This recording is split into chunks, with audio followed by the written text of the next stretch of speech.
all about this on VC Spotlight, continued focus on cyber. Does ransomware make a keen interest for you? Well, obviously, it's one of the biggest attack vectors today, and what we're seeing is no one's immune. You've basically got small businesses, hospitals, governments. You saw recently that at Starbucks, the baristas couldn't access their schedules because of a ransomware attack, and you're seeing it pretty prevalent across all industries today. Affecting 1 in 10 companies each year, according to JP Morgan. What are the best ways of preventing this? How is the technology changing to ensure that we're getting one-of-a-kind founders coming to the space?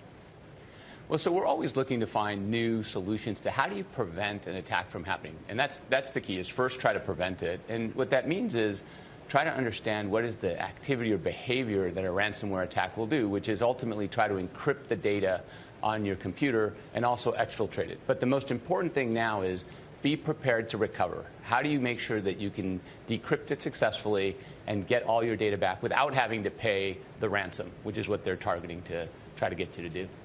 Has that been some of the most fruitful areas to be allocating right now? There's also just cyber is just so prevalent more generally. We're worrying about supply chain threats as well. Where else have you seen opportunities to be putting money to work? Well, you talked about supply chain security. We saw the major attack on SolarWinds, which hit 18,000 companies.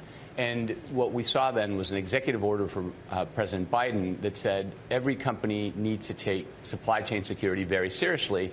And ultimately, that gave rise to a whole new set of companies like StackLock, ChainGuard, and a number of others that are now actively providing solutions to businesses to protect their supply chains.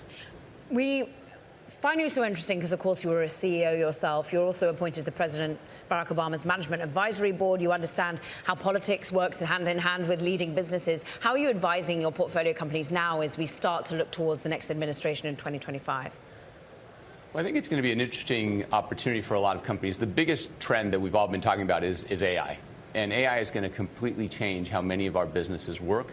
The attackers, we've talked about security. What we're seeing is they can be so much more aggressive now on targeted phishing attacks that are custom made to really get somebody to react. We're seeing deep fakes.